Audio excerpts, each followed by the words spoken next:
Good day mga kol, welcome back na naman dito sa ating YouTube channel. For today's video mga kol, meron naman tayong bagong finish dito na unit. D17B 4x2 Tiptronic RO6 engine VVT 12 valve. Ito yung setup natin ngayon mga kol. Check natin yung unit din, tapusin natin yung video para malaman natin kung magkano ang presyo sa ganitong setup. Check natin mga kol, yung kulay ng ating unit is glossy black. Kung titingnan natin, napaganda ng kanyang kulay mga kapaka-tingkad. Stock lang yung ating headlight. Tapos yan, meron siyang Suzuki emblem sa harap. Naglagay tayo ng steel bumper based sa request ng ating customer. Then yan, makita natin is naka-fully tinted yung unit natin. High roof yung mga ganitong unit. Makita din natin dito na naka-auto fold and retractable yung kanyang side mirror mga kol. Tapos yun, makita natin dito is naka 13 inches na brand new mags and brand new tire. Available din yan dito sa atin mga kol, yung brand new mags and tire natin. Naka fully undercoat. Ano siya, disc brake yung harap, coil, meron siyang coil spring, meron siyang lower arm. Yan.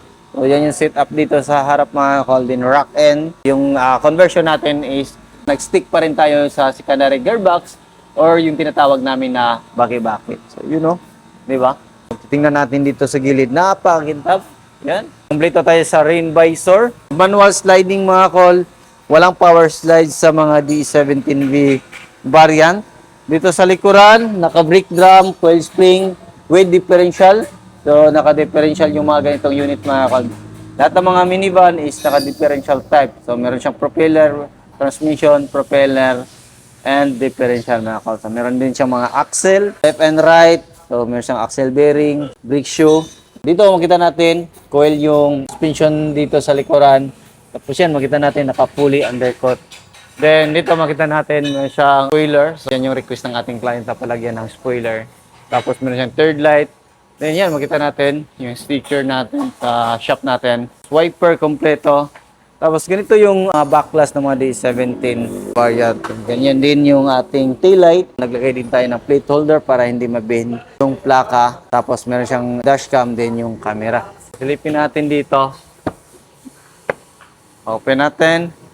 Makita natin dito mga kol is brand new yung matting natin. Yung gamit natin na ceiling is yung VIP concept. Ito yung request ng ating client na VIP concept yung kanyang ceiling, captain seat. Yan yung captain seat natin, left and right. Then yan, pakita natin yung upuan natin.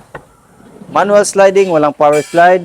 Naka-plastic cover dito basta mga naka-captain seat.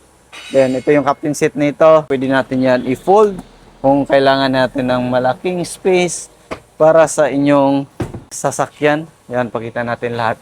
Ganyan kasulit yung mga minivan na unit mga kol. Kasi hindi lang pang ano siya, hindi lang pang negosyo. Yan. Pwede din yang pang camping. Diba? Makita natin dito, napaganda. Tapos yun yung ceiling niya. Kung kailangan nyo ng malaking space, so pwede itong minivan natin mga kol. So balik natin. Ganun lang kadali. Yan. Tapos dito tayo. Dito sa harap is naka-power window lahat. Meron siyang extra lagayin dito. Meron din siyang bottle holder dito. Kita natin dito yung steering wheel niya. Stock. Start natin muna. Ayan, pakita natin dito. Headlight adjuster.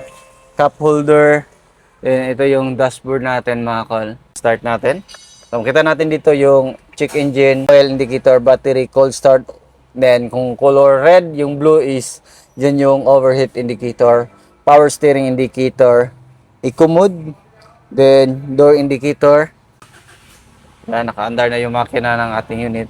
Patayin lang natin ang aircon para hindi masyado maingay. Tapos yan, dito naka 7 inches touchscreen stereo with reverse camera siya mga kol.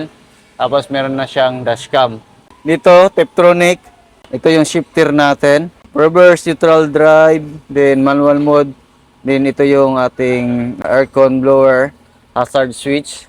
Then, meron tayong mga extra lagayan dito sa mga door niya. Pakaraming pwede lagyan mga kol. Kagandahan dito sa mga 17 variant mga kol, meron siyang extra lagayan dito sa taas na napakalawak. Marami po tayong pwede ilagay dito sa itaas ng ating unit. Ito, dashcam, ilaw, so goods. Yun yung mga nandito, handbrake, So, basta mga Tiptronic, handbrake yan. Tapos, ito yung ating accelerator pedal. Yan yung ating brake pedal. Yan, o. So, yan yung makina natin or yan yung loob ng ating sasakyan. So, punta naman tayo dito sa kanyang makina. Yan. So, dito sa ilalim ng upuan. Yun, napakaganda ng kanyang makina. Ito yung makina natin, RO6A engine VVT. 12 valve to mga call, non-turbo variant. Basta mga Tiptronic is non-turbo variant yan mga call. Ito yung ating Victor, isa, dalawa, tatlo. So, kasi 3 cylinder siya. Then dito naman yung ating ignition coil at saka spark plug, isa, dalawa, tatlo. Then ito yung ating VVT solenoid. Tapos yan, dito tayo mag-refill ng ating engine oil. Catalytic converter, oxygen sensor, camshaft sensor, then temperature sensor, knock sensor.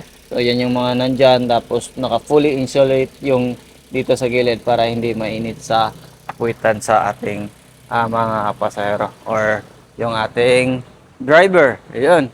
Dito naman tayo sa kabilang side. Balik muna natin to. Ayun. Ito yung design na napili ng ating client sa kanyang upuan. Ayun. Dito naman makita natin yung ating AGS fluid.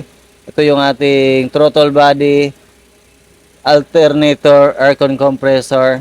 Ito tayo mag-check ng ating engine oil. Yan, napakalinaw. So, gamit pa rin natin yung ating prime lube lubricant oil. Dito natin makita yung ating main fuse box, air filter housing, din yung ating ECU. Yan yung mga makita natin dito sa ating makina mga kol. Yan yung makina natin. So, naka-fully insulate din siya dito mga kol. Dito naman tayo sa hood ng ating sasakyan. Ayan. Dito natin makita yung ating coolant reservoir. Din yung ating windshield wiper reservoir. Din yung ating brake fluid reservoir mga kol. Yung mga setup, dito naman yung ating radiator at saka aircon condenser. So, yan yung setup natin ngayon mga call na DE17V 4x2 na Tiptronic mga call. So kung gusto nyo ng ganitong unit mga call, made to order pa rin tayo mga call. Yung presyo nito mga call is sumabot siya ng 358. May carrier pa to na ipahabol mga call. 358 yun itong setup na ng inyong unit. Made to order pa rin tayo mga call. Kung gusto nyo ng ganitong unit, pwede kayo bumisita dito sa shop natin sa Purok 2, Barangay Santo Niño, Carmen, Davao del Norte, or pwede kayo mag-contact sa ating contact number na 0917-8252-412 or 0920-339-4607. Nag-accept din tayo dito ng repair and maintenance, upgrade ng mga minivan, heavy PMS kahit anong sasakyan, under chassis, basic PMS, heavy PMS, engine overhauling, engine troubleshooting, meron din tayong mags and tire, upgrade ng overland setup, rooftop tent, awning tent, then mga suspension sa mga pick-up and SUV. Tapos yun, wheel alignment, wheel balance, machining, undercoating sa inyong sasakyan. So yan yung mga available na serbisyo dito sa ating shop mga kol. Yan lang siguro yung ating video for today. Maraming salamat sa inyong patuloy na pagsubaybay. Sa bago lang sa ating channel, don't forget to like, share, and subscribe. Then click na rin yung ating notification bell para updated kayo sa ating mga next video uploads. Kagaya ito. Ingat po mga kol and bye-bye. God bless po sa ating lahat.